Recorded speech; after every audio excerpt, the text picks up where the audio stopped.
as to how I changed from an evolutionist to a creationist. It's a very difficult story for me to tell, and I always tell it very reluctantly. So if I stammer here in the beginning a little bit, you must excuse me as I get over it. I don't like digging it all up again.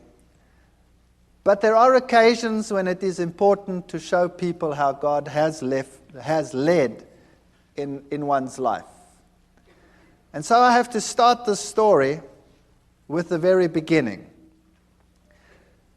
And maybe then from the background we can see why things happened as they happened. It is a strange story. Some of you might think that parts of it are incomprehensible or may even seem too strange to be true. But it did happen, and it is a fact that it happened like that, and I cannot take it away, so I will tell it as it happened, at least what I remember of it. I was born in a family where my mother was a very staunch, solid Lutheran. She was very faithful in her religion. And my father was a Roman Catholic, and he was very faithful in his religion as well. In those days, it was before the days of Vatican II, and Protestants that were not Catholics were considered to be lost according to Roman Catholic doctrine. But in marriages between Protestants and Catholics, it was essential that the Catholic counterpart in that marriage was to promise that the children would be raised Catholic. And my mother accepted that, and she knew that I would be raised Catholic, and I was raised Catholic. And there was never any argument about religion in our house. My father and my mother respected each other. My father had a couple of problems with the church at one stage because of this marriage, but they overcame them, and then no problem concerning religion ever cropped up in our house. And when I was still quite young, I was about 8 or 7 years old, my mother became ill, and she was diagnosed as having cancer. And they actually gave her a relatively short time to live. They said she would have about 3 to 4 months to live. But she was a very tough lady, and she managed to stretch that to about 4 years. She died when I was 12 years old. But those 4 years were very, very miserable years. She really suffered more than anybody else that I have personally been in contact with. She lost one part of her body after the other. They had to do mastectomies, and then they took out part of her intestines, and she had to have colostomies. And eventually she just lost more and more and more, and she had one operation after the other. In those days, they weren't as sophisticated as they are today. They burnt her under the radium treatment. They forgot her there. They had to peel off black pieces. So she really suffered tremendously. And through all this, she never, ever, ever gave up her faith. And I was very attached to my mother. But because of all the problems in the house, and a mother that was on the verge of death for a long time, over a 4-year period, there was also quite a bit of tension in the house. Now, while at school, I received religious instruction, of course. I was in a Protestant, largely Protestant school. It was the German school. And I received religious instruction separately. The Catholics went to the nun, and she gave religious instructions. Now, I've met some very nice nuns in my life. And I've met nuns that are really gentle and soft people and are very nice to everyone around them. But this particular one, where I received religious instruction, was a very hard person, according to my youthful experience that I had at that time. And she would constantly tell me that it was such a sad thing that my mother, who being Protestant, would not see the kingdom of heaven, but that she would roast in hell forever and ever. And I resented this very much because I was very fond of my mother, particularly since she had such suffering in her life. And this carried on for about 3 years, 4 years, while my mother was sick. And the more it carried on, the more rebellious I became about the teachings that I was confronted with. I used to attend church very regularly. I had to go to church every Sunday with my father. I went through all the things like communion and all the things that Catholics do. And I became so resentful in the end that I used to be incredibly cheeky in the religious instruction class. And I was then thrown out of the class and told that I was to sit outside in the courtyard. And then for a few years I had living hell in that school because the headmaster was somehow in cahoots with all of this. And whenever he spotted me, he used to thrash me. And I used to take this quite well. I can be quite arrogant, or I used to be very arrogant. Maybe not quite so much anymore, but if you bonks me on the bean, maybe the old man will surface. I don't know. I fight against him all the time.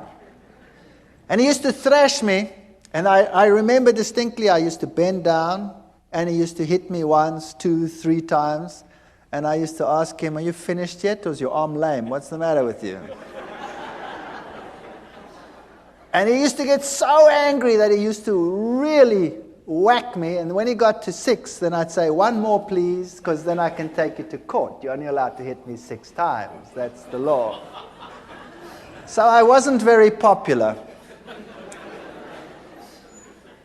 But the point arose where I was sitting in the class one day, in the religious instruction class again, and this lady, this nun, told me again that people who were like we were, and particularly my mother, would go to hell forever and ever. And I got so angry, I took the catechism book and I tore it and I threw it at her feet, and I told her in not too kind a language, even for that age, what she could do with her God.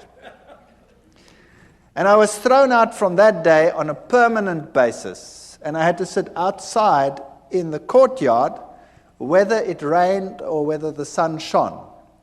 And my life in that school was absolute misery. I never told my parents. Nobody ever knew what was happening. There was another teacher as well who used to call me to the front. Before the class even started, "Would you please come to the front?" And I'd go and stand in the front, and he'd hit me left, right, and threw me out. So I was being thrown out of 2 sessions on a regular basis, and I became an impossible child. I used to sit up in the trees when they come and look for me, the teachers, and I'd have these pine cones, and I used to throw them. Oh boy, those were the days. In any case, my mother finally didn't make it when I was 12 years old, and she died.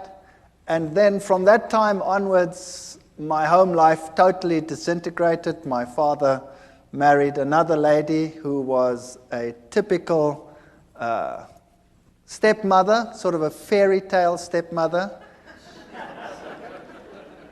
She wouldn't have me around at all, and I was probably impossible, I will admit that. So I was carted off to hostels, and I wasn't allowed to then attend school either anymore. I was supposed to leave school and go into a trade. And that's when I woke up and I decided, no ways, and I don't want to do this. So I managed to persuade some relatives, and I went to another school. And I went through my school life, and I did all right, not too hot, but not too bad either. And then I went to the military, and then finally to the university. But from the age of 12, I never trusted or believed in God at all anymore. As far as I was concerned, if he did exist, he was a dragon, and I wanted nothing to do with him. And when I came to university, there I studied science and I studied zoology, and I thought this was the greatest thing since sliced bread. And there I found out about the whole evolution theory, and I was at a university that was the bastion of evolution. Evolution was dished up for all meals. Every class had an evolutionary basis. And it's amazing because it started off as a religious university, and it has a big theology school, and yet the science faculty was incredibly secular, and in terms of its teachings, very, very evolutionary. They had some very important names in the listings of their professors, Robert Broom and people like that who had worked with the Taung skull, the human so-called ancestor, and our museums were full of these people, and I really got into the evolution theory, and I thought this was the answer to all the problems. While at the university, I had a roommate. I was in the hostel there, and my roommate was a very nice guy, but he was very new age, even for that time. That's a long time ago. So the word new age wasn't even known at that time. And he was into Scientology. You know the science of Scientology, where they put you on the e-meter and you go through your past lives and through all the problems that you had, and you clear your karma by talking it through and talking it out, and then eventually, then you become God and you've got it made. In any case, he became my best friend. And I had nowhere to go on weekends. I had nowhere to go during the holidays. I always had to work, put myself through university, because my stepmother had convinced my father that he mustn't pay anything, so I put myself through. I had a great relationship with my father years later, so that'll come right, as you can see. Even the worst situations can come right. And on holidays, I didn't know what to do, so I used to go home with this chap to where he lived, 2,000 kilometers away in another city called Durban. And every holiday, I used to go home with him because I had no home to go to. And there I met my current roommate, my wife, who happened to be his sister. Far better roommate than he ever was, I'll tell you. And I have to tell you a little bit about her background. Now you know why I was an atheist. I didn't believe anything. I accepted the evolution theory. It was the answer to all my problems. Now her background was entirely different. Her father worked in his younger days for a newspaper, and he was sent to investigate all the strange occult occurrences in the country. So he worked for this newspaper, and he had his team and his infrared cameras and all the stuff that you need, and he toured the country from one strange occurrence to the other. He was very skeptical. He believed nothing. He thought it was a big joke, and seances were a big joke and a big fake. And as he attended one meeting after the other, he realized that this was no joke. When he started investigating some of the strange events, and he'd put up a camera at one seance, he was putting up cameras, and he was always looking underneath for hidden mics and what have you, and something grabbed him. There was nobody that grabbed him, but something grabbed him and beat him up to such an extent that he had an egg-sized boil on the top of his head and was lucky to get away with it with his life. Now, when that happens to you, you start thinking, well, there was some hidden microphone that did that. And he came into situations which were so strange that he became involved in them later. Situations like a house where, when the little child had been sent to bed, the shoes would come walking through the room. And another situation where a newborn baby used to scream hysterically, and when the parents came in, they'd always used to find the baby on top of the cupboard, newborn baby, out of the cot, on top of a cupboard, and they'd walk up and just manage to save the child as it fell down. Now, he went to that house and he sealed every single window, and he had his guards outside because he thought, somebody was playing the fool. And he kept the lock, and he waited there, and sure enough, the child screamed, and he went in, and there the child was on top of the cupboard, and he just caught it as it fell down. There was other occasions when in a certain house, human excrement was flying around. And he sat in this house, and it started howling, and the human excrement started flying against all the walls. Strange, strange occurrences. Witchcraft of the worst kind. There was one house that was plagued by a baboon that used to come in and tear everything apart. That's a big ape. And it tore everything apart, and it terrorized this family, and they could never catch it. And then one day, they shot this baboon as it came in, and it ran out, and the blood trail ended up on the veranda outside. And as they came out, the blood trail ended, and there lay one of the workers dead. So this was typical African witchcraft as you find it in Africa, in some places even today still. And this convinced him that there definitely was something going on, and he got into seances more deeply. And then he started learning that, there were higher mediums and lower mediums, the riff-raff mediums for the lower people, the higher mediums who communicated with the better spirits. And this is how he became involved in this type of thing, and then eventually he moved into the New Age sort of movement and became very high up in this sort of agenda. He wrote books on it, and he was very well received in those circles. Later in life, my wife's parents got divorced, and he married a person, a lady, who was also very, very high up in the New Age movement. In fact, she is one of the instructors in the Course of Miracles. She teaches people how to become Christs and to perform miracles. Incredibly evil situations sometimes in that house. And the occurrences that happened in my wife's house as a child were very strange indeed. They would have one chair where there was always someone sitting breathing heavily. And they had a cane that used to go walking and a rattling and sort of things like that. She grew up with this situation. To her it was nothing. She was used to it. Now to me it was very strange, and I was an atheist. I didn't believe anything. I tried to rationalize it in a scientific sense. And then when my wife and I got married, we moved to the city where I was in the university. And for years there was no real problem. And then my wife, we had the first child, the second child, and then the youngest child my wife was expecting when my father-in-law came to visit.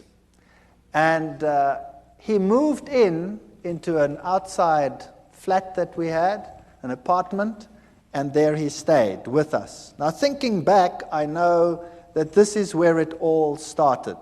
Because if you have an occult presence, then you will have this influence on your home for a long time. I can perhaps tell you that when we were just married, we moved very close to them, and there were very, very strange occurrences in our house.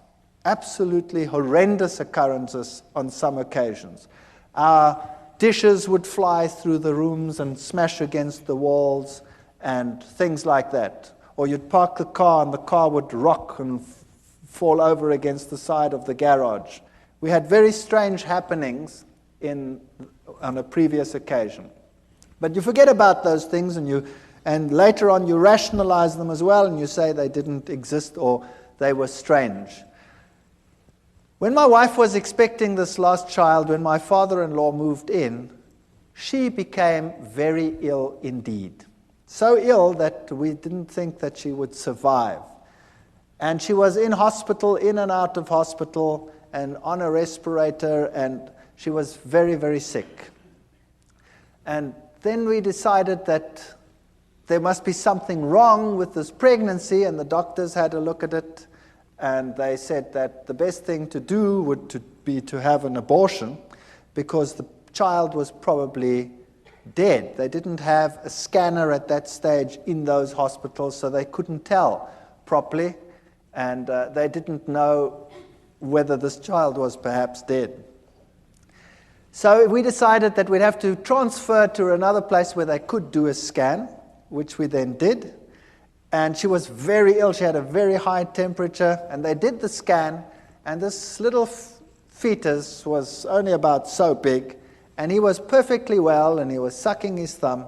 And we decided that we weren't going to do this. We were going to sit through it and see what happened. And eventually, through 9 months of hell, and of sickness and coughing, and more in hospital than out of hospital, my wife was discharged, the child was born, and this child was the most miserable child that you can imagine. He was impossible.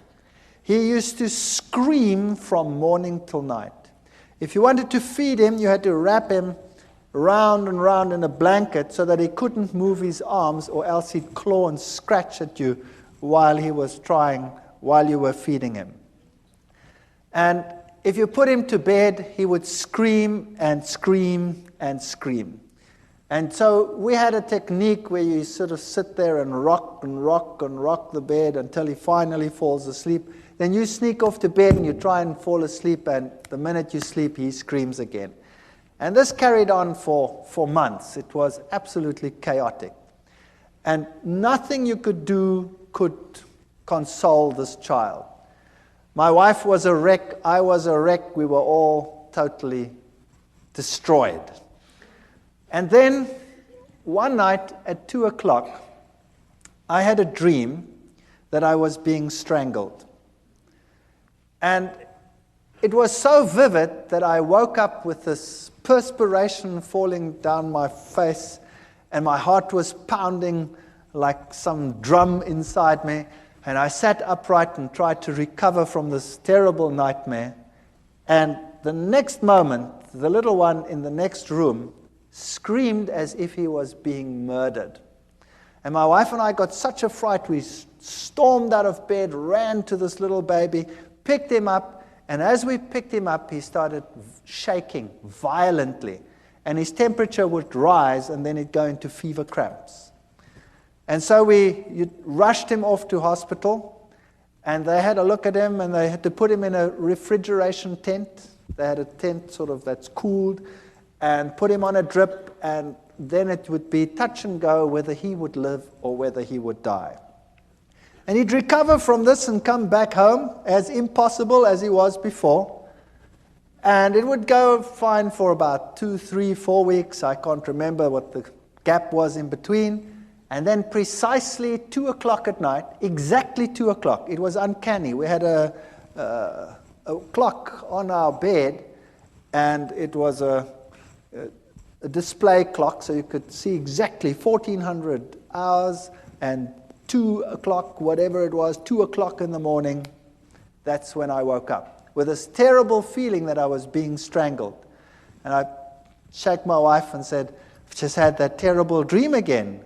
And then the little one would scream in the next room, and we'd run, and we'd pick him up, and the same thing would happen. It was so bad that we would think that we wouldn't make it to hospital, the child would die. There was nothing you could do. As soon as he started the screaming, his temperature would just rise. And it would just go so high that he would fall unconscious.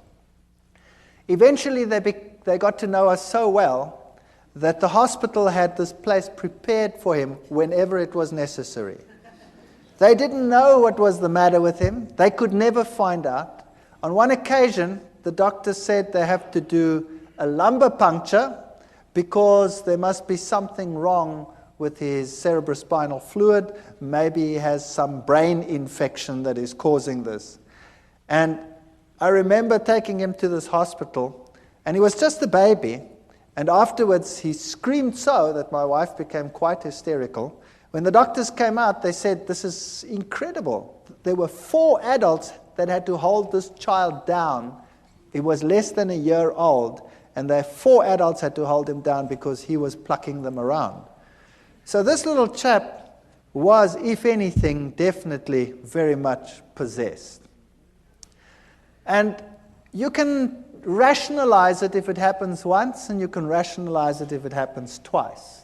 But if it keeps on happening for weeks and months on end, that at precisely 2 o'clock you have an experience in one room, and then immediately thereafter there's a scream in another room, then the law of statistics tells you that no matter how atheistic you are and no matter how scientific you try and be about this issue, the two incidences are connected. And I was sitting in the hospital one day. My wife and I took turns to be with the little one, and he was in a very bad state. And it had happened for the umpteenth time.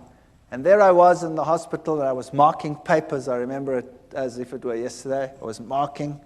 And all of a sudden, in this refrigeration tent, this child started shaking.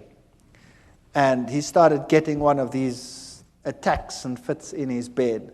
So I went and ran and called the nurse, and I picked him up, and he shook so that he tore the drips out. Now, this child had been on so many drips that they couldn't find the veins anymore on his arms or on his legs, so they had to put it into the veins here on the head. And he shook so that they tore out. Now I've got this child in this fit, and I've got this child with this thing torn out, and he tore the vein completely, so the blood was running down his face. And it was such a horrible sight that I went crazy. I couldn't handle this. And eventually he calmed down, and they put him back in the tent, and they got the drip back in, and he managed to survive the night. But that night I sat there and I said to myself, what can I do? There is no medical help. Nothing can help us. And the two incidences must be connected. Where do I find help for this situation? And they tell me, once a Catholic, always a Catholic. And as I was sitting there that night in that hospital, mulling over these things, the images of the Catholic Church and its power over demons, and the film The Exorcist was just in circuit.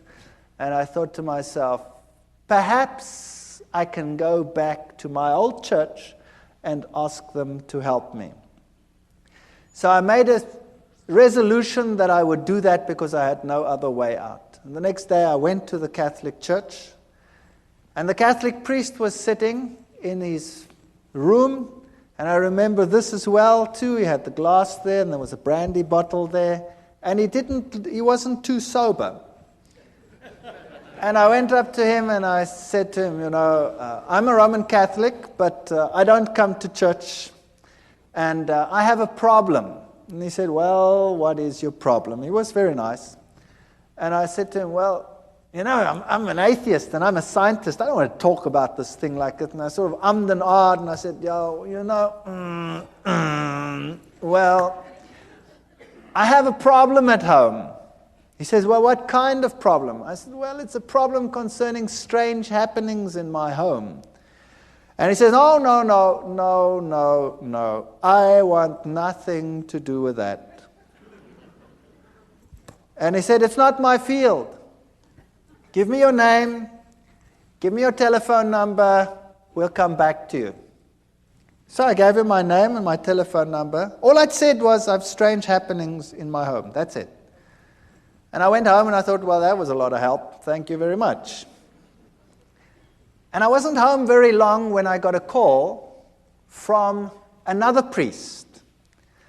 And this one sounded very sophisticated. And he told me whether I would like to meet him at a monastery nearby. So I went to the monastery, and there was this old man. And he was so impressive.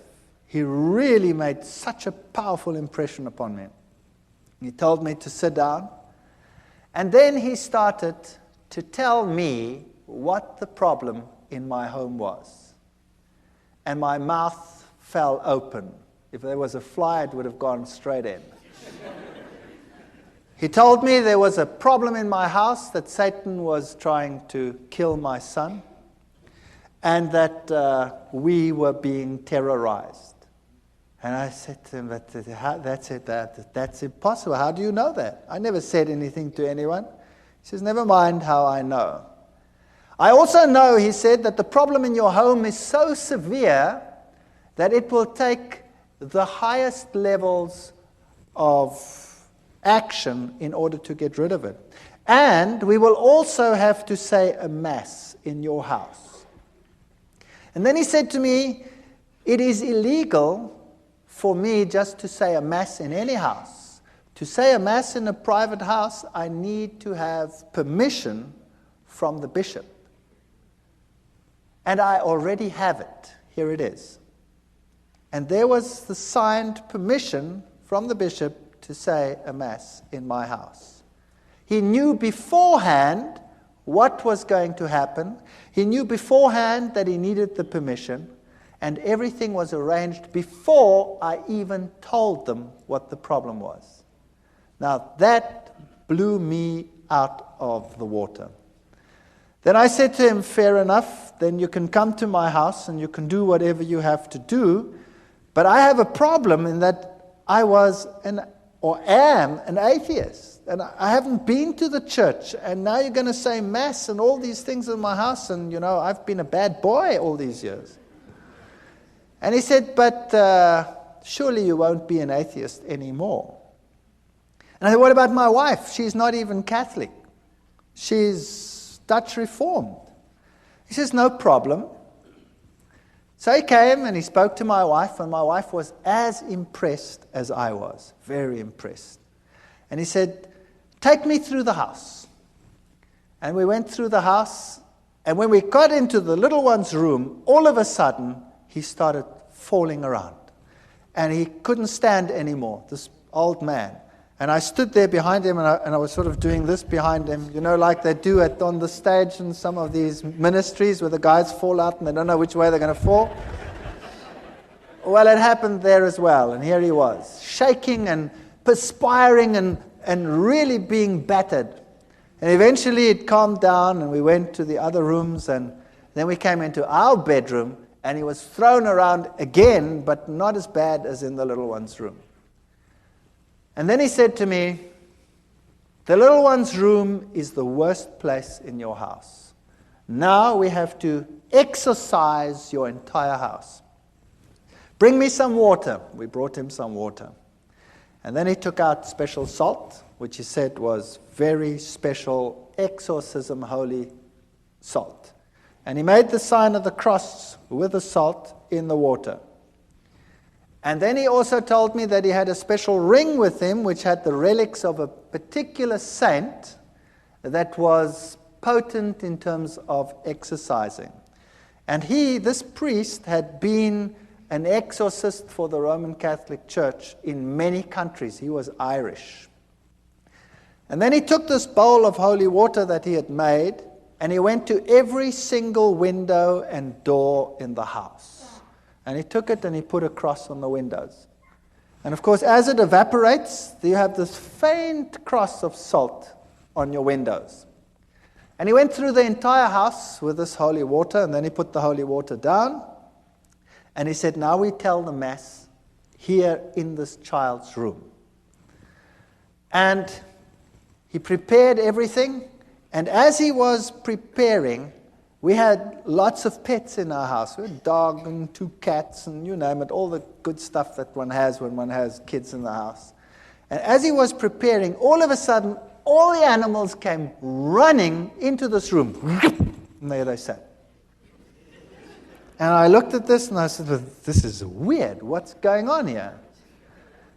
And he did the Mass. And then before he left, he said, what you have to do now is above every child's bed, you have to put the following. And he took out of his pockets amulets from Lourdes, where Mary had appeared. And he gave an amulet from Lourdes. He said there were many fake ones. This was the real thing. And we had to put it above each child's bed. And then he did an amazing thing. He took his ordination cross off. And he gave it to me and he said, this one you put over the little one. I hate it when the devil destroys little children. And we hung it up over there. And my wife was giving pottery classes at the Technicon at that time, and she'd made a very beautiful pot.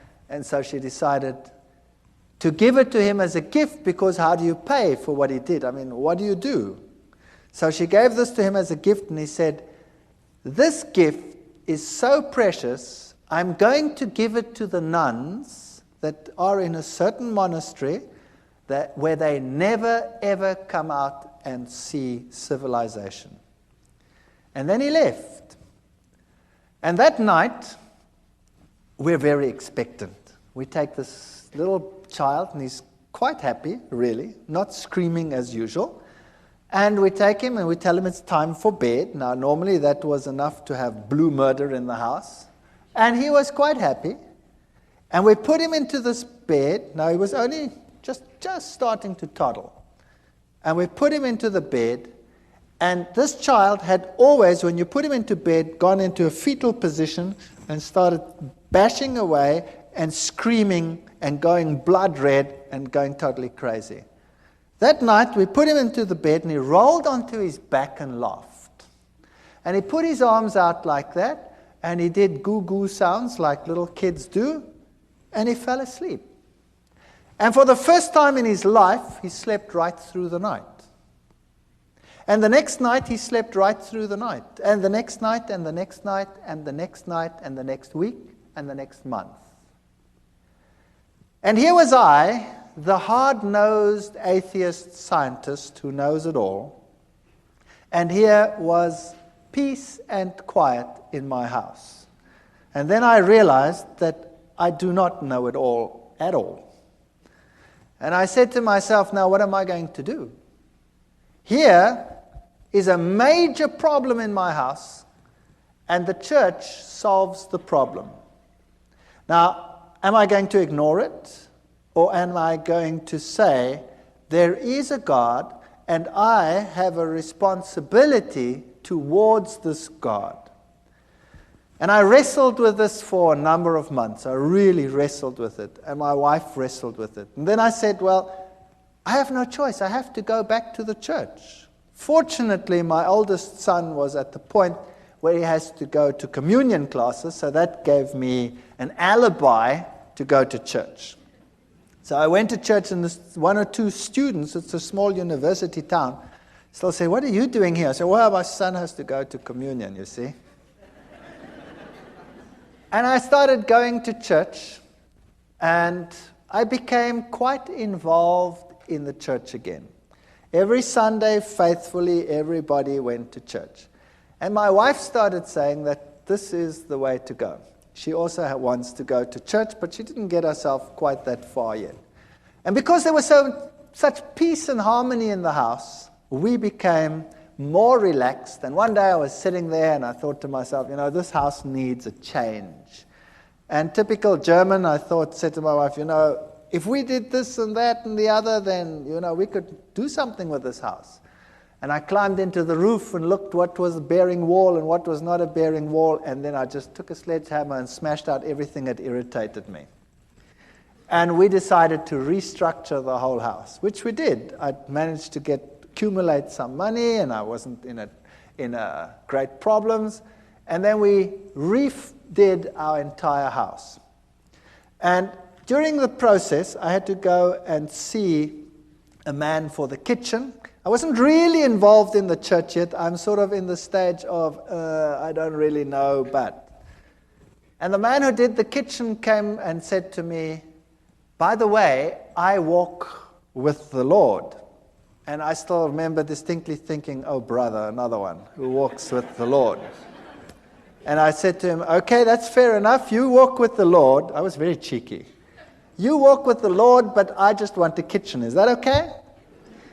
And he said, yeah, okay, that's okay. But can I give you this? And he gave me a pamphlet. And, well, he was a nice guy, and, I stood with the pamphlet, and I put it in a drawer. And I said, well, I'll read it later. And then he put the kitchen in, the house was finished, and when this was all done, I started going back to the church. And this carried on for a period of 1 year. And I faithfully went to church regularly. And I always sat there on a Sunday morning and I marveled at all the things that I knew were happening in the Catholic Church. I went through the catechism again as my son went through the catechism. And I wondered at the same ritual happening every time. You know, the host going up, the change from bread to divinity, the little box with the red light where God was. And I started puzzling as to why God wanted the same things over and over again, and why he was satisfied with the same ritual over and over again. But I was convinced this was the truth. I was convinced Catholicism was God's representative on this earth because it had solved a problem in my home. But I wanted to get to know this God. And I wanted to know what it's like to have a relationship with this God. And I looked at the charismatic movement where they had the slaying in the spirit, and I thought to myself, isn't that perhaps the experience that one must have in order to know that this God really exists? Because I don't really feel him. I don't know where he is. But on the other hand, I'd always been so skeptical of this, and I'd always said to myself, these people with their religious crutch. And then one day, I was sitting in class, and I was giving a lecture to a first-year group of students. I'd spoken to the priest, by the way, about evolution, and the Catholic Church said to me, of course there's evolution, there's no problem with that. So I had no problems with that either. I could carry on with my evolution and now believe in God. It was quite a nice arrangement. And I was in a first-year class, and I was giving a lecture with a very heavy evolutionary base. And a young girl got up in a first-year class. Now that takes courage. 300 first-year students, and a young girl gets up in my class. And she says, excuse me. And I say, yes, what's your problem? And she says, what you are saying is against my beliefs. What you are saying is a lie.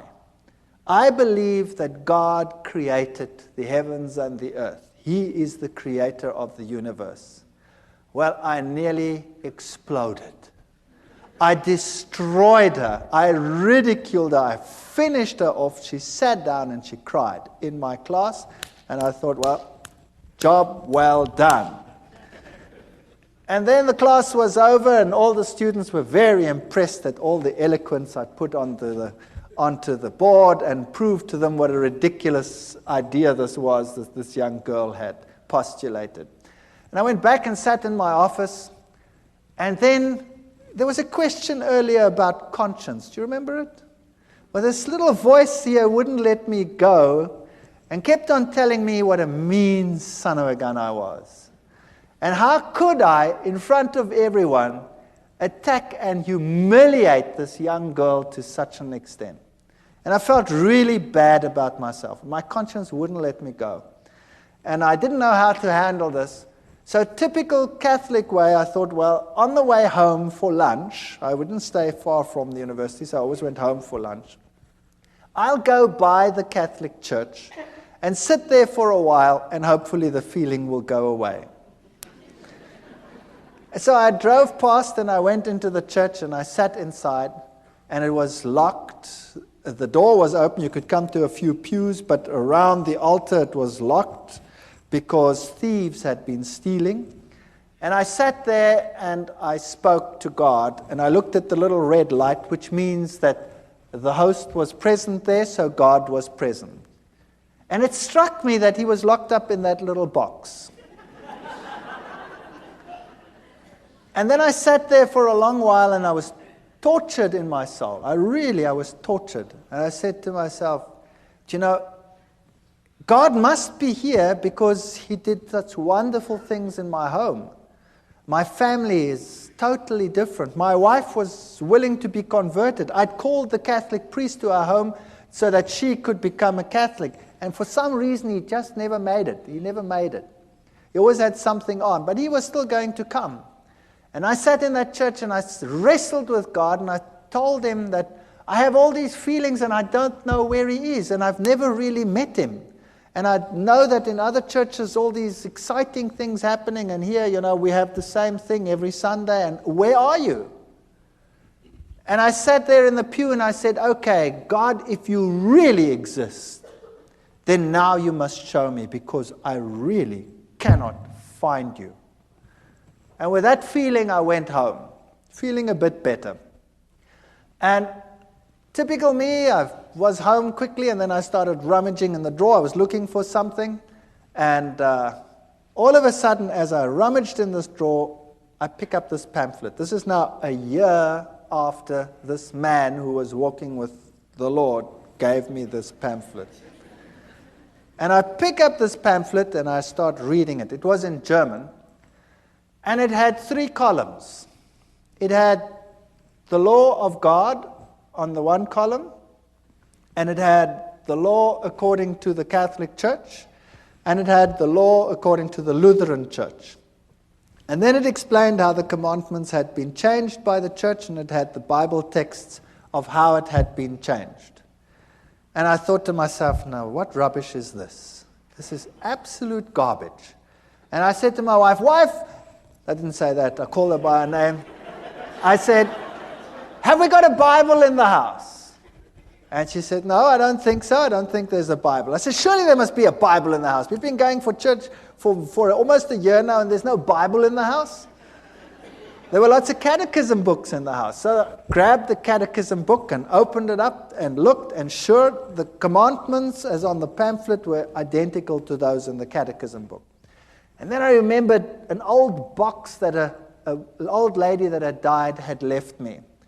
And I'd put it in the garage after having sorted out some of the things. And I remembered there were a whole lot of books, and I knew that little old ladies probably would have Bibles. So I went outside in the garage, rummaged in this box, and sure enough, here was an old Bible, an old German Bible. So I went inside and opened it up, and there it was. The 10 Commandments were totally different to what they were in the catechism book. And this puzzled me.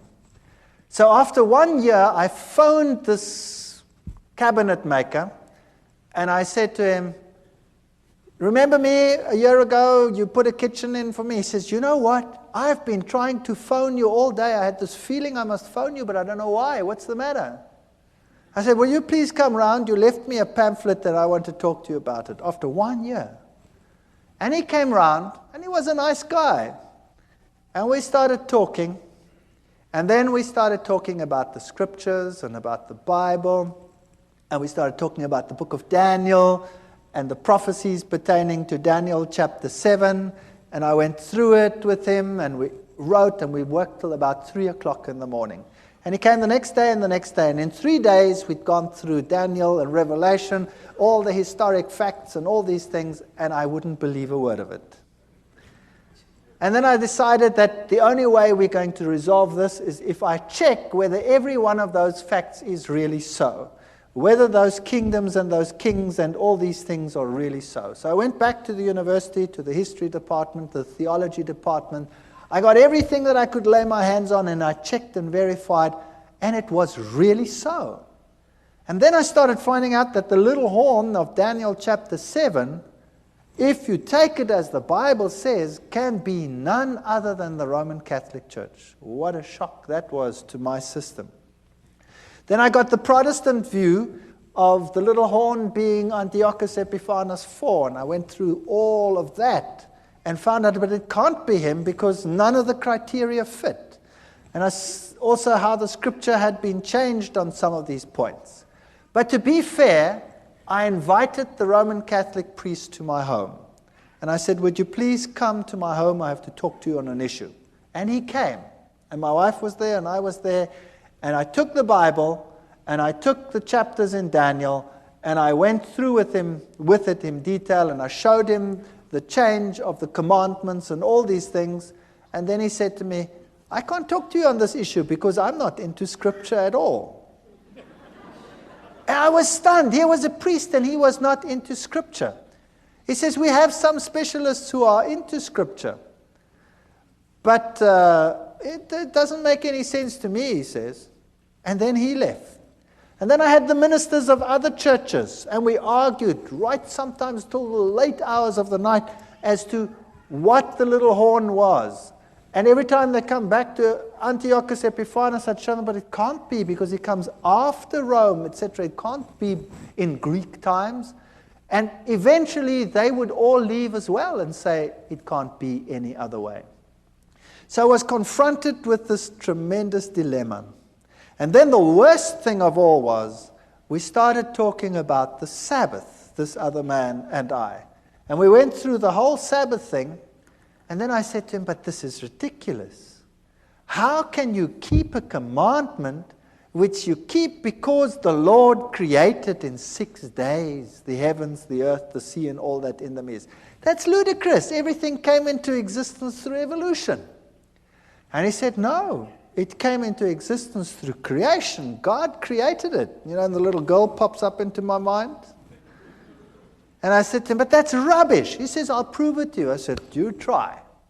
And he tried. The next day he was at my house with a pile of books like this, all on creationism, and he gave them to me. And I remember going through those books. I was sitting in my office. I used to give my class and run back, and I went through those books very quickly. And I gave them back to him in a very short time period and said, there are your books. And he says, what do you think? I said, I've never read so much garbage in all my life. So I said, don't worry, and he brought me another pile like that. And I went through that lot, and it was so confusing and so full of garbage. So I gave it back to him. And I said, it's so unscientific, I cannot accept this. So we argued about God being a creator or not a creator, and I would kill him with science. I had all the terminology. I was a lecturer. I was an evolutionist. I knew what to tell these people. I've been trained to wipe out people who oppose, the scientist on any of these fields. And he got so frustrated with me. And then one day he was so frustrated, he says, you know what? I said, what? He says, I haven't got a problem with evolution creation. You have a problem. You solve it.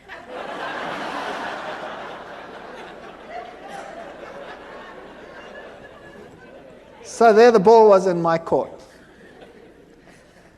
In the meantime, things were happening again in my house.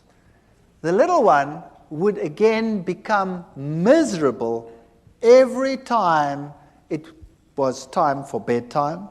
He again became grouchy and screaming and what have you. And we also noticed that whenever we had a moment of peace, my wife and I, we studied the scriptures like, I cannot tell you how we studied it. I finished a Bible. In 2 months I had to throw it away. It was finished. It fell apart. And my wife was studying. And she had tremendous problems with the Sabbath idea. It made no sense. It was so stupid. And nobody at work knew what was happening with me. And one day I came to work, and the secretary in the department came up to me and said, I've got something for you to read. And she handed me a pile about so thick of documents. And when I looked at them in a spare moment, I saw that it was a long piece of writing against the Sabbath. And it was written against Seventh-day Adventists. And this stunned me because nobody at work knew what was happening with me. I mean, a scientist would never admit, that he's now talking about and thinking about religion. That was ridiculous. My colleagues were all atheists. And I took this and I thought to myself, now what am I going to do with this? I haven't got time with this. I'm wrestling with evolution. So I gave it to my wife. And I said, here's fodder. You go through this. Maybe there's a way out of all this. And she meticulously went through every statement. It was really a thick, thick thing written against it. And while I was wrestling with evolution, she was wrestling with that. And then one day she said to me, I've been through every single statement they have. And every single one, I've put it next to the Bible. And every time, this is the word of man and the Bible has something else to say. So this document here has now convinced me that the Sabbath must be right. That was something. So a document written against the Sabbath proved to her that the Sabbath was actually very important and right. But I still had a problem. A major problem. I couldn't accept it because I'm not going to keep a day for creation that took 6 billion years, let alone 6 days. And the ball was in my court, and at that stage, everything started going wrong again in my house. And when we picked up the Bible, the little one would go hysterical. Whenever we had a spare moment, he would go hysterical. And eventually, he took a bottle of wine, we'd been drinking wine, and he smashed it. I wasn't in the room at the time, but I just heard the glass breaking. And then we came out, and he was walking all over the glass. And his feet were cut to shreds. His big toe was almost severed. So back to hospital. They sewed the toe back on, and it was a nightmare from then onwards in our house. And I was wrestling with the Sabbath issue. And I stood in the library one day. We had the biggest evolution-based library in the Southern Hemisphere at that university.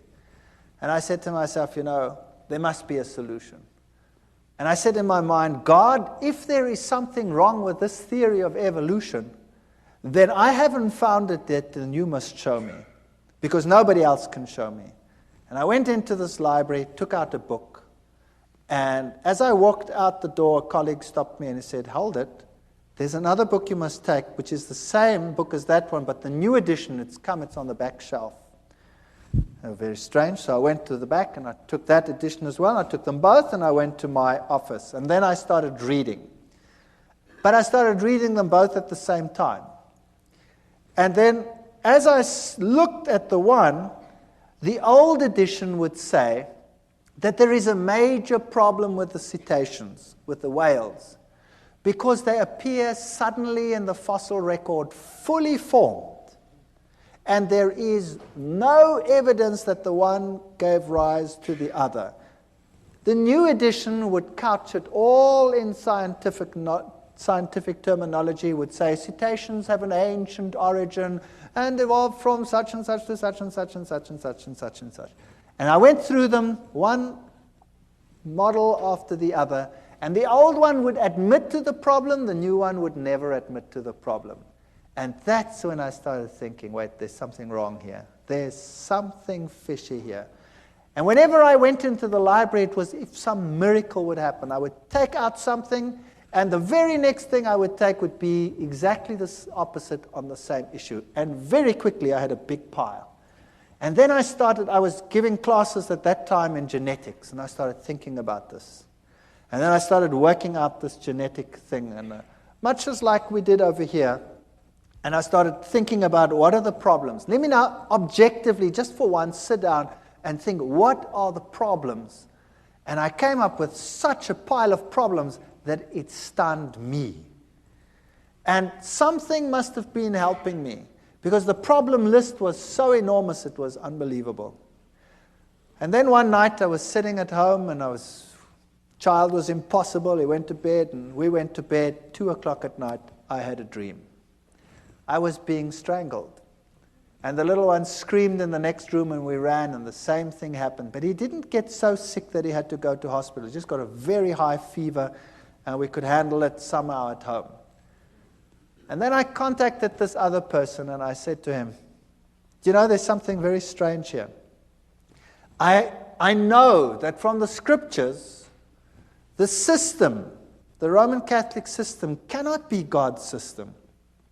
And yet, we had this problem, and I didn't want to tell him about it. And then in the end, I half told him about it, but not completely. And he said, don't worry, we'll pray. And it stopped.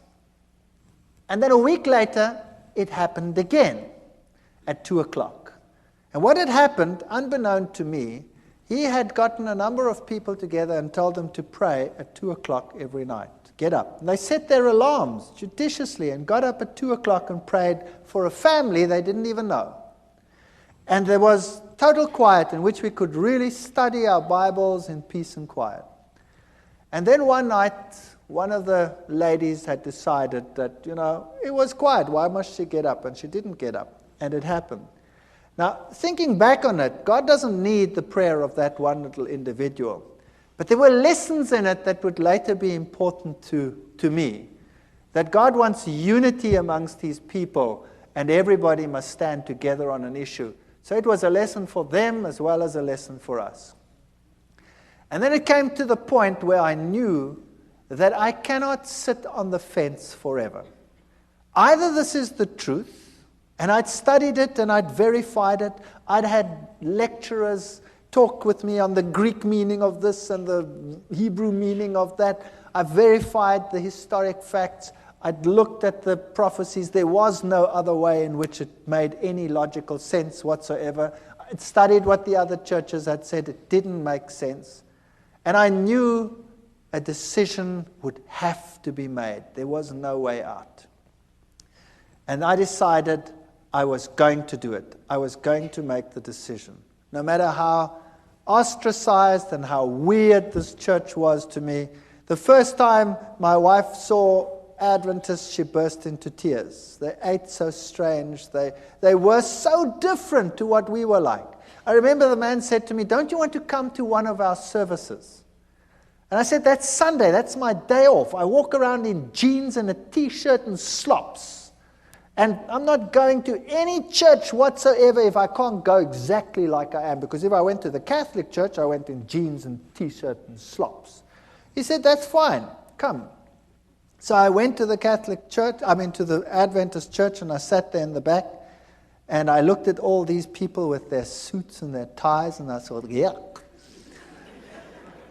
And they all looked at me, but they were all pleasant about it.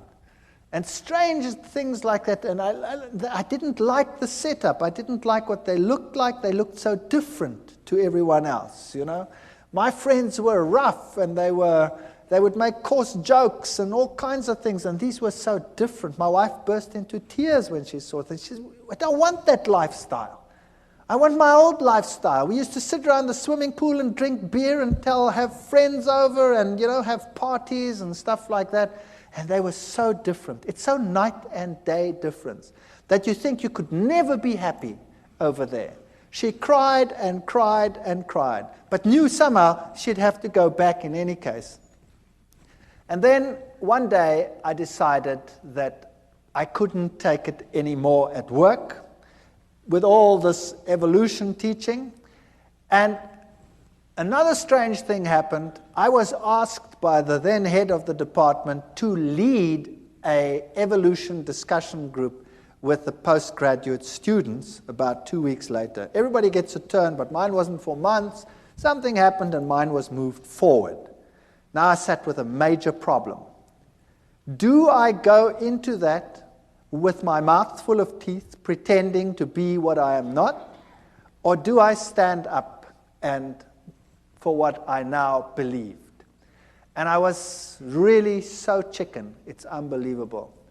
I was so scared of this event. To lose face amongst your colleagues when you've been such a bee's knees all these years is really a painful experience. And I decided after much wrestling and soul searching that I would do it. My new friends, who had become less weird in my eyes over time, would pray for me while I did this. And I went into that lecture hall, and the whole staff was sitting there. This was a postgrad affair, so the whole staff was there and all the postgraduate students. And I start the ball rolling with the lecture normally, and then you start this evolutionary discussion group. And I started the lecture, and then I switched to the genes, and I highlighted every single problem. And I went through the whole gene system as far as I'd sorted it out at that stage. And I said at the end, therefore, evolution is not possible. Well, first you could hear a pin drop, and then all hell broke loose. One of my colleagues went blood red and started screaming at me like you cannot believe, and the foam literally started coming out of his mouth with rage. It was just unbelievable. And then one of the students, a girl, it's interesting how these things happen, a young student, a girl, an honors student, she got up and she said, "I want to say something." And she looked at all the lecturers and she said, "When I came to this university, I believed in God. I had a good life. I had a good relationship with God. And now I believe nothing anymore. I've lost my faith. My life is falling apart. And you have robbed me of my faith. And now Dr. Veith is giving this lecture and showed me now that you had been misleading me. Can you imagine what happened in that department? That was the end. My life was not worth 1 cent in terms of my scientific credibility. I was finished. When I walked down the passage, my colleagues would turn around and walk the other way. And I decided there and then that it was impossible for me. Then we had a meeting, a special meeting where they decided that the basis of all teaching must be evolution. And of course, I couldn't go along with that. So I decided I would resign. So I resigned. And the head of the department said, you can't just do this. I mean, I had a lot of students, and I was quite popular amongst the students. And I had most of the postgraduate students were under my supervision. And then the rector of the university called me in. And the rector said I must come to him. And I thought to myself, wow, now I must go to the rector. What do? I've got nothing decent to wear. I've never possessed a suit in my life. I bought the suit to go and see the rector. Can you believe that?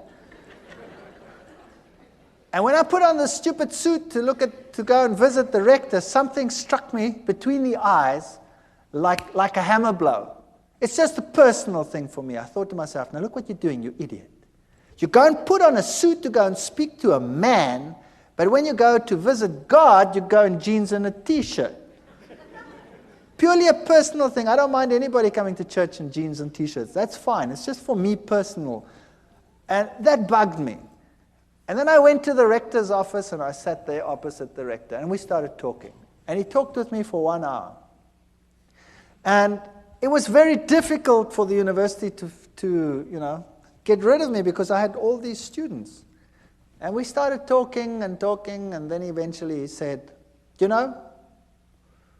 what if you decided that you do not rock the boat anymore? Then, we could give you something better. Well, that would be a professorship. I was a pretty young guy. I would just about be the youngest professor in the university.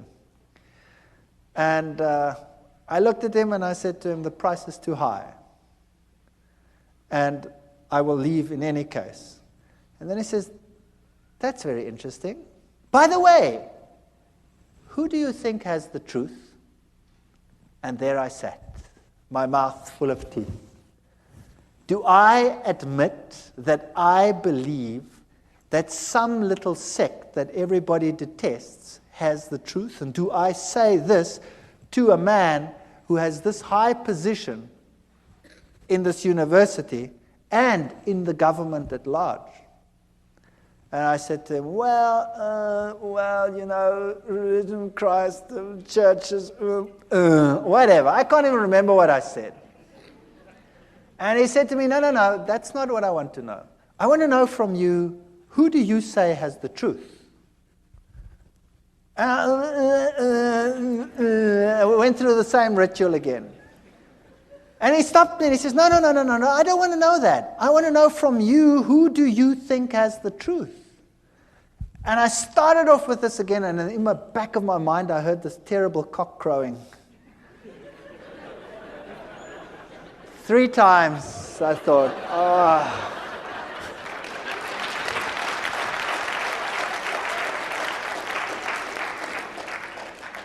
And I said to him, I think it's the Seventh-day Adventist church that is preaching the truth. And I thought, now that's it, I'm a dead man. And he said nothing, not a word. He just said, thank you very much. Congratulations on your choice, and I hope things go well with you. And that's it. And I've resigned from the university, and I put my house on the market, and the very first guy that walked into my house said, wow, what a house, and he bought it. The very first guy. And there I had this money, and I knew now my scientific credibility in the world was over. University was a career that I'd given up for my faith, and God would take care of me from now on, and things are going to be just honky-dory. I'm going to now take this money, and we're going to do something great with it. We're going to start a little farm somewhere, and we're going to get people to come, and we're going to witness, and we're going to do great things with all this money. And I got some guys together, and we started this thing. And then we planted wheat, and the wheat grew like crazy. And it stood so high that the farmers in the entire district came and said, "You guys, you were at university, you know something special." And I said, "Well, nah, we're doing exactly the same thing you're doing," but I think to myself, it's because we're walking with God now. That's why our grain is so much higher than yours. If you would do the same thing, then your grain would also be better. You see, once a Christian, boy, everything will go just great. And I was quite happy to be out of the university, and we moved out to this place, and we started this whole thing going. And then our money was all invested in the land, and we invested lots more money on loans and things for whatever is necessary to put in the wheat crops and all this sort of thing. And then a flock of birds arrived, such as you have never seen in your entire life. And they ignored all the farms with the little wheats on them, but they sat on mine and made it home. And they were just stubbles. And then, you name it, it went wrong. Sanctions came in against South Africa at that time. The economy was totally destroyed.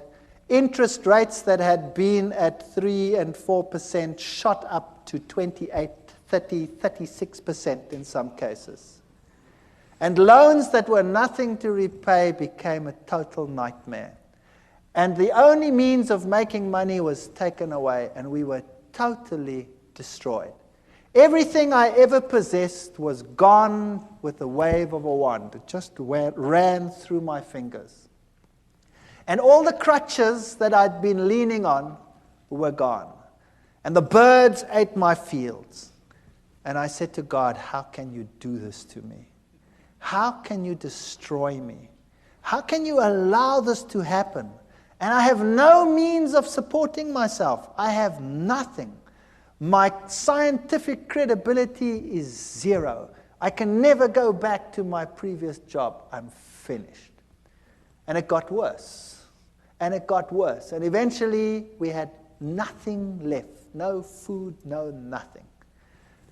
And my wife and I and the children, we sat down and we talked about it, and we decided, if this was the truth, and I don't believe that all the things that had happened were from the other side. You see, when I made my decision, that child of mine had changed. He became a totally different child. Whereas before, he wasn't sick, but he had a dark, somber look in his face. He changed to such an extent that he became the sweetest, nicest child in our entire home. He became a pleasure to live with. And I knew that what had happened before was a ruse. I know the Bible says Beelzebub wouldn't drive out Beelzebub. But what had happened in my house is that he wasn't driven out by Beelzebub. When the Catholic Church had come and done its thing, Satan had told his demons, "Stand back." And when you stand back and allow the child to lie back and relax, they will be ensnared twice as much as they were before. And it happened. But after we made our decision, this child was completely cured. He is the most spiritual of all my children. And he is so different that I knew that had to be from God. It was a totally different ballgame.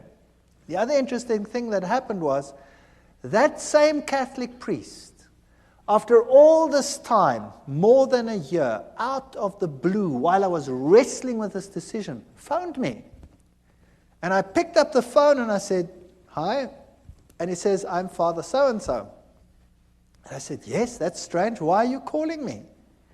And he said to me, "You know your father who's dead? Your father is having terrific problems out there in purgatory." It's true. He said that. And I said to him, "But how do you know?" Having done the study on the state of the dead and all these things and knowing what happened, I said to him, "How do you know?" He says, "The nuns that never see the world, they have been told by the other side that your father is in trouble and he is in trouble because of you. And you had better get back to the church quickly. And you had better start praying and having masses said so that this problem will go away." And I said, "Thank you very much for the information," and put the phone down and remember thinking, "You're too late, devil. You are too late." That man was a nice man, and he is deceived, I know. And the Lord will hopefully lead him to a better life and a better understanding one day. But here I was on this farm with no money, no means, no nothing, destroyed career, no chance of getting back, ostracized, laughing stock of the academic world, and no money. And we knelt down and we claimed every promise in the Bible and said, "Lord, you have promised you will take care of all our needs. You have promised that the children of a righteous man will never be seen begging in the street. There is no way out of the dilemma that we have. There is no money, there's no food, there's nothing. But we believe your promises." And we wrote a letter, and we put it down in writing, all the promises, and said, "You cannot lie. Therefore, these promises must be for us. And if our life out here is destroyed and our farm is destroyed, then so be it. There must be something else that you have in mind." And then we went to bed. And the next morning at 8 o'clock, the phone rang, and a professor from another university phoned me and said one of his colleagues has got a major problem and has to go away and has to take extended leave for a year. And they need someone to replace immediately, and the subject being taught is exactly the same field that I was in. And I said to him, "Well, what do you want me to do?" He says, "Well, you could come and give the classes." And I said to him, "But, what about, He says, "Never mind, as long as you stick with science, and who cares, it doesn't matter. You come and would you do that for us? We're in a jam and we need someone and we know that you're available." And I said, "Well, that would be great. Thank you very much. When do I start?" And he says, "Well, we'd have to get it through the committees and probably in 3 months' time."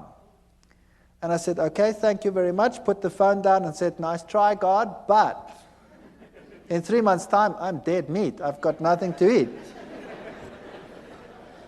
And I was so depressed. And then about 20 minutes to half an hour later, the phone rings again. And it's the same man. And he says to me, "Something strange just happened." I said, "What happened?" He said, "I went to the rector's office to have him sign this thing so we can start the ball rolling. And the rector says, I have no time. I have no time for committees to call them together to get the process rolling. What is it you want?" And I explained to him what I want, that I have to replace it. And he said, "Come here, I'll sign it." And he signed it and he said, "Appoint the man. He can come tomorrow if he has to." So I said, "Wow. So when do I start?" It was Thursday. And then he said, "Monday. You start Monday." I said, "I start Monday?" And I was in another little town, and I had a farm, and there were cows. I was bankrupt. And who was going to take care of these stupid cows on the farm? And 10,000 problems to be solved in one weekend. Impossible. And I put the phone down and I said to my wife, "I've got a university job, only for a year probably, but it's okay. We've got something to go to. I start Monday, but who's going to take care of the rest?" So we prayed and we said, "Lord, You have one solution. Surely you, knowing everything, must have the other solutions. And we had hardly finished when there was a knock on the door and a young couple arrived. And this young couple said that they were farmers in another country to the north of South Africa. And they were Seventh-day Adventists. And they had been working for another farmer, and he had told them if they are not prepared to work on the Sabbath, they must go, and it kicked them off the farm. So he had lost his job because he kept the Sabbath. And he said to me, I've got nowhere to live, I've got nowhere to stay. I said, would you like to live on this farm? And he said, sure. And I said, I can't pay you anything. He says, that's okay. You don't have to pay me anything. Can I live here? I said, sure, you can live here. And whatever you sell from the milk, you can keep that for yourself. And I thought I would pay the interest of all the loans that I have with my salary. And it was solved within 24 hours. There was a man on the farm who wanted to live there for nothing and take care of the farm and live off the proceeds. And I had a job at the university. And I went to this university and I started teaching. And for the first few weeks, of course, I had no salary, no money. Also, another miracle within that same period, I got a house in the middle of a month. And I didn't have to pay till the end of the month. My kids went to school and they got clothing, school clothes. They wear uniforms in my country. All the clothes, all the sizes. We'll put it on the bill at the end of the month. But I had not 1 cent to even buy a little bit of food to carry on. And then I got into the car, and I don't tell people that I'm in financial trouble. I got into the car and I was driving around, and we'd been driving, the last bit of gas was just about going. And my daughter says, what's this here? And she picks up 150 rand. That then was the equivalent of about $150 in the back. She says, it's lying on the floor. And the next week there were another 150. I don't know how it got into the car, but it kept us going until my first salary check arrived. Now I can tell you, this is the real truth. There were times when we had very hard times, when we had virtually no money. All my money went into interest payments. And there were times when we really ran out and had no food whatsoever. And I remember one day sitting around a table with no food, praying to the Lord and thanking Him for what we were about to receive. And this is the truth. When there was a ring on the door and we went outside and there was no one, but there was a basket full of food on the floor. And this is a fact.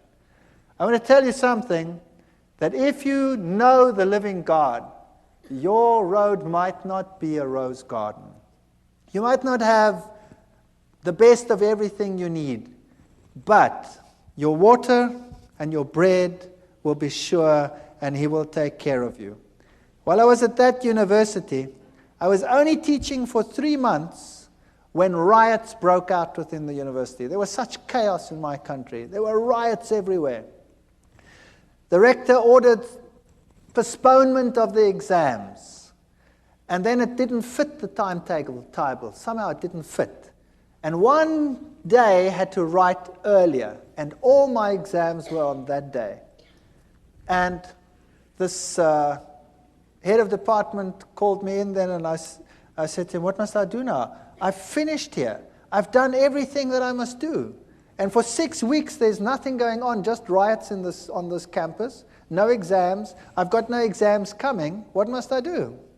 He says, go away. Go to the moon for all I care. And come back in 6 weeks. And in the meantime, somebody had arranged for me to go away for 6 weeks to the United States and to other places to look at all the petrified forests and things in the world. And I'd said to him, forget it. It's impossible. I've just started a job. I can't go and tell the man I want to go away for 6 weeks. And there were the 6 weeks. And I could go on the study tour. You saw many of the slides here. I could tell you one story after the other.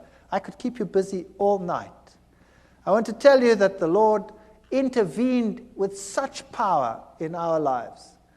And as we went through life again, back at the university, they started respecting me for the science that I was doing. And eventually I was given a permanent position. And eventually I started right at the bottom again. I was senior lecturer, here I was just a lecturer. And eventually I became a lecturer, and then a professor and head of department, in spite of what I believe, in spite of what I say. So if you think that God cannot take care of you, I want to tell you, He can do anything. I am in a secular university. I'm a professor and head of a zoology department in a secular university. I teach and preach creationism, which is impossible in terms of human imagination. And in spite of it, I have that position. Never be afraid to stand up for the Lord and for His truth. If you are genuine, God will take care of all your needs. I don't know whether it will be forever. Sooner or later, someone will close the tap. But it doesn't matter. The Lord will have something else. And He is offering the same to every single one of you. Take a step for what is right. Do what is right. And the Lord will fulfill every one of His promises. Thank you.